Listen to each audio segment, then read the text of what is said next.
دوستو ادابر سے میں ہوں طلعت کیل اور آپ کی خدمت میں اپنا ایک نیا مضمون یا کالم لے کر حاضر ہوئی ہوں جو ایک نہایت اہم اور حساس مسئلے سے متعلق ہے، مگر اس سے پہلے کہ وہ میں آپ کے ساتھ شیئر کروں، آپ سے گزارش ہے کہ میرا channel power voice of London ضرور سبسکرائب کریں اور اس پہ جو بیل کا آئیکن بنا ہے اس کو ضرور پریس کریں تاکہ آپ کو میری ہر آنے والی ویڈیو ٹائم پر موصول ہو سکے۔ میرے آج کے اس حساس موضوع کا عنوان ہے بچہ بازی یا لونڈے بازی۔ دوستو ہم پاکستان میں اکثر مدرسوں اور دوسرے اداروں اور بازاروں میں جنسی زیادتی کے واقعات کے بارے میں پڑھتے اور سنتے ہیں۔ میں اکثر اس پر آپ کو جیسے پتہ ہے کہ میں لکھتی ہوں، اور جیسے ہم نے ہمیشہ یہ رویہ بھی نوٹ کیا کہ آج تک ہماری سول سوسائٹی اور مذہبی طبقہ اس ایشو پر آواز نہیں اٹھاتا اور ریاست کے نزدیک ان مسائل کی کوئی اہمیت نہیں۔ جس ملک میں دفاع کا بجٹ تعلیم کے اور صحت کے بجٹ سے کئی گنا زیادہ ہو، اس سے ریاست کی ترجیحات کا پتہ چلتا ہے۔ پاکستان میں لونڈا بازی اور بچے بازی میں کچھ علاقے اور لوگ کافی شہرت رکھتے ہیں۔ میں نے سوچا کیوں نہ اس بھیانک لت کے بارے میں بات کی جائے، کیونکہ اس کے بارے میں نہ تو کوئی آواز اٹھاتا ہے نہ اس پر کوئی مکالمہ کیا جاتا ہے۔ آخر بچہ بازی یا لونڈے بازی کی شروعات کیسے ہوئی، اس چیز پر ہمیں بات کرنی ہوگی، کیونکہ یہ ایک دو دن کی بات نہیں بلکہ اس کی تاریخ بہت پرانی ہے۔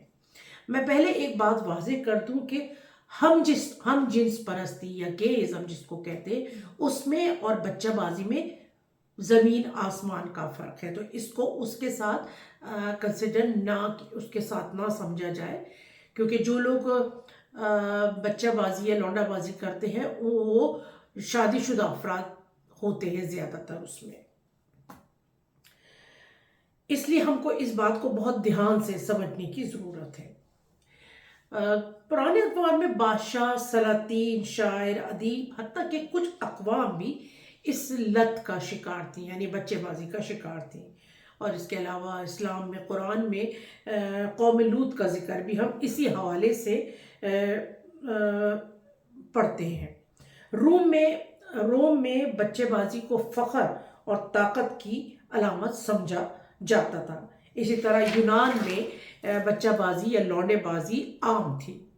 روم اور یونان میں غلاموں سے ان کی شناخت سے محروم کر کے، مطلب جو بھی ان کا پچھلا بیک گراؤنڈ یا نام ہوتا تھا یا ان کی نسل ہوتی تھی، اس سے محروم کر کے انہیں رومی یا یونانی نام دے کر انہیں لونڈے بازی کی مشین بنا لیا جاتا تھا اور ان کا بری طرح جنسی استحصال کر کے اپنی طاقت اور اقتدار کی قوت کو ظاہر کیا جاتا تھا۔ مشہور یونانی فاتح سکندر اعظم بھی اسی لت میں مبتلا تھا، اور جب وہ جنوبی ایشیا یا بر صغیر میں آیا تو کچھ علاقوں میں وہ اپنے قافلے چھوڑ گیا تھا، جہاں پر آج بھی یہ لت عروج پر ہے۔ اس کے علاوہ ایران سے بھی یہ وبا جو ہے یا لت جو ہے یہ بر صغیر یا جنوبی ایشیا تک پہنچی، اور کیونکہ ہم نے دیکھا کہ ایرانی ادب میں لونڈے بازی پر جو ہے عشق کے مضامین جو ہیں وہ عربی زبان میں ایران سے ہی داخل ہوئے تھے۔ اسلامی تاریخ یا مسلمانوں کی تاریخ بھی اس لت سے بھری پڑی ہے۔ مسلمانوں کی تاریخ میں بادشاہوں کے درباروں میں خوبصورت پد اور خواجہ سرا ہونا ایک معمول کی بات تھی۔ ایک بادشاہ تھے خلجی خاندان کے جن کا نام تھا مبارک خلجی، وہ بھی اسی لت میں مبتلا تھے اور اپنے اس عشق کے چکر میں اپنی حکومت انہوں نے اپنے غلام لونڈے خسرو کے سپرد کر دی تھی۔ اس کے علاوہ دکنی سلاطین میں سلطان ملو عادل شاہ بھی اس لت میں ایسا گرفتار تھا کہ وہ خوبصورت لڑکے اٹھوا لیا کرتا تھا، اور اس زمانے میں لڑکوں کی عزت اس سلطان سے محفوظ نہ تھی۔ اس کے علاوہ ہم محمود غزنوی اور ایاز کے تعلقات سے بھی بخوبی واقف ہیں۔ بادشاہ و سلاطین سے ہٹ کر اگر ہم شورا کی بات کریں تو اردو اور فارسی کے بڑے بڑے شورا خوبصورت لڑکوں کے عشق میں مبتلا رہے ہیں اور ان پر اشعار بھی گئے ہیں۔ میر تقی میر سے لے کر فراغ گورکھپوری تک ان کے لونڈوں سے محبت کے انداز کو نقادوں نے جس طرح سراہا ہے، اس سے ہماری پستی اور زوال کی جو ہماری وہ تصویر ہے، اخلاقی زوال کی تصویر جو ہے وہ نمایاں ہوتی ہے۔ پشتو اور فارسی میں اس بارے میں کھلم کھلا شاعری موجود ہے۔ میر تقی میر کا ایک شعر ملاحظہ کیجئے: ترک بچے سے عشق کیا تھا، ریختہ کیا کیا ہم نے کہے، رفتہ رفتہ ہندوستان سے شعر میرا ایران گیا۔ یوں یہ وبا ایران سے آئی۔ ادبی نقادوں کے مطابق لونڈوں سے عشق کے مضامین ایران ہی سے عربی شاعری میں داخل ہوئے۔ آپ اس کے علاوہ حافظ کی شاعری ملاحظہ کریں۔ اچھا، یہ فارسی میں ہے تو میں فارسی کی ٹانگ نہیں توڑوں گی کیونکہ مجھے فارسی اتنی اچھی نہیں آتی۔ اگر ترک شیرازی بدست آرد دل مارا، بخال ہند وش بخشم سمرقند بخار آرا۔ اس کا مطلب ہے اگر وہ شیراز کا ترک لڑکا مجھے مل جائے تو میں اس کے گال کے تل کے بدلے سمرقند اور بخارا اس کو بخش دوں گا۔ یہ شاعری ادبی تاریخ کے منہ پر تماچا ہے۔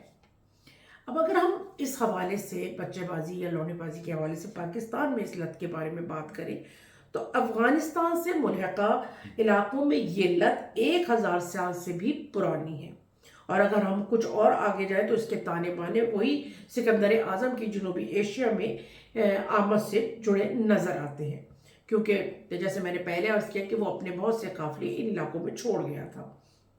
جیسے میں نے پہلے عرض کیا کہ سکندر اعظم خود بھی اس لت میں مبتلا تھا اور اس کے ساتھیوں میں بھی ایسے لوگ بھرے پڑے تھے۔ یہی وجہ ہے کہ افغانستان سے ملحقہ خیبر پختونخوا اور بلوچستان کے بہت سے علاقوں میں لونڈے بازی کی یہ لت عام ہے۔ روس سے افغانستان کی جنگ کے بعد افغان مہاجرین کی آمد سے ان علاقوں میں اس لت میں بے انتہا اضافہ ہوا۔ پاکستان میں اگر ہم جیسے بچہ بازی پہ بات کریں تو یہاں ایک جنسی گھٹن کی سی کیفیت ہے۔ پاکستان کیونکہ ایک انتہائی قدامت پسند معاشرہ ہے، اس جنسی گھٹن کو بہت سے لوگ سیکس ورکرز تک پہنچ کر ختم کرنے میں کامیاب ہو جاتے ہیں، مگر زیادہ تر لوگ ایسا نہیں کر پاتے، تو ان کا اگلا اور آسان ہدف بچے ہی ہوتے ہیں۔ اس وقت غربت کے سبب لاکھوں بچہ گھر سے باہر کام کرنے پر مجبور ہے۔ گزشتہ سال یونیسیف نے پاکستان میں پہلا چائلڈ لیبر سروے کروایا۔ اس میں خیبر پختونخوا، جس میں بچوں کی آبادی 80 لاکھ ہے، ان میں سے 9 لاکھ بچہ چائلڈ لیبر ہے، اور جس میں 16% بچے کسی نہ کسی جنسی زیادتی یا لونڈے بازی کا شکار ہوئے ہیں۔ ٹرک ڈرائیورز اور بھکاری مافیا کے ہاتھوں ہر روز یہ بچے لونڈے بازی یا بچے بازی کا شکار ہوتے ہیں۔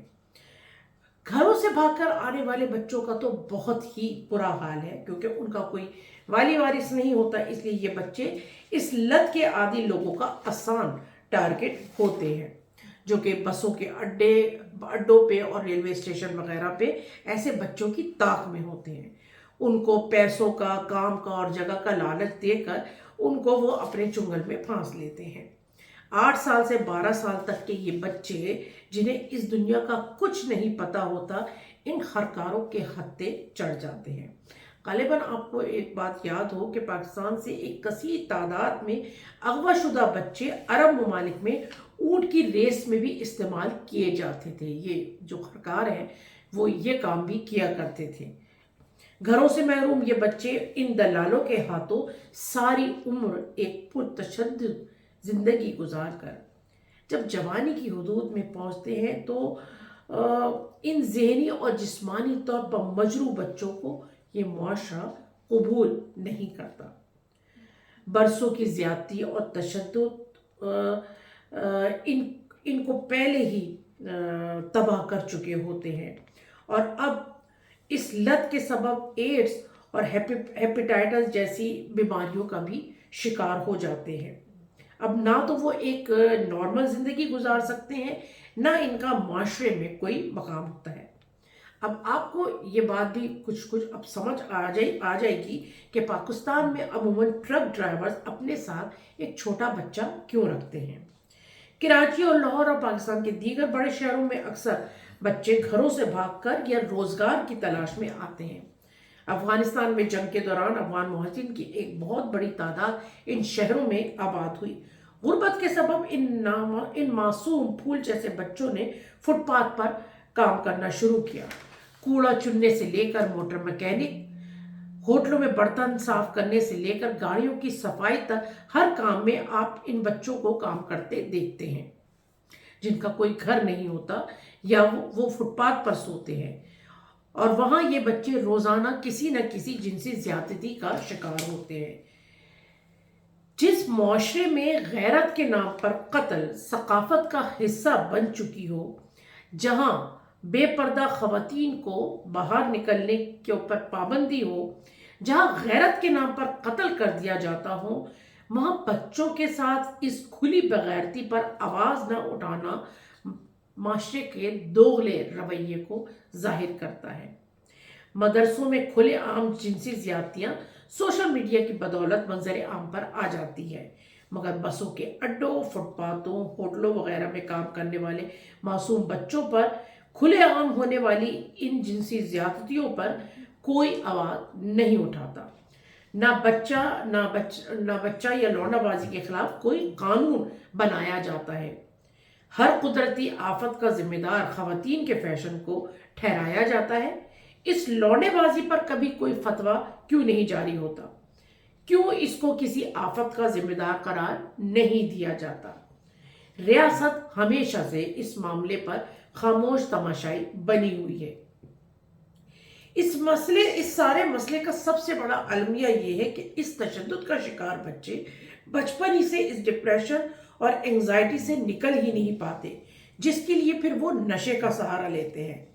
پاکستان میں ہر طرح کی منشیات بآسانی دستیاب ہے، اور نشے کی یہ وبا نہ صرف نوجوانوں میں بلکہ بچوں میں بھی خطرناک حد تک پھیل چکی ہے، مگر ہمیں اس کے اوپر بات کرنے کو تیار نہیں۔ ریاست کو ملک کے اندر کے معاملات سے زیادہ دفاع کی فکر ہے۔ جیسے میں نے کہا کہ جس ملک کے صحت اور تعلیم کا بجٹ دفاع کے بجٹ سے ہی کم ہو، اس ملک کا یہی حال ہوتا ہے جو اس وقت اس ملک کا ہے۔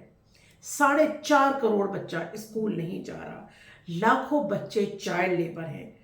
جب یہ اس طاعون زدہ ماحول میں بڑے ہوں گے، آپ سوچیں کہ اس وقت اس ملک کا کیا حال ہوگا۔ سوچئے، اس پر آواز اٹھائیے، اس کے اوپر پروٹیسٹ کیجئے، اس کے لیے سڑکوں پر آئیے، اس سے پہلے کہ مستقبل کی یہ کلیاں مرجھا جائیں۔